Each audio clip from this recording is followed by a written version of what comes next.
Pag may naninira sa'yo, pag may taong galit sa'yo, pag may taong inggit sa'yo, ibig sabihin niyan mas magaling ka, mas marunong ka, mas mabait ka. Pabayaan mo silang mainggit at magalit. Hanggat wala kang ginagawang masama, patuloy lang sa buhay. Patuloy sa paggawa ng mabuti.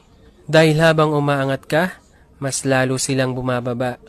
Balang araw, malayong malayo ka na. Habang sila, inggit pa rin, galit pa rin. Hanggat patuloy nilang kinukumpara sarili nila, hindi sila uunlad.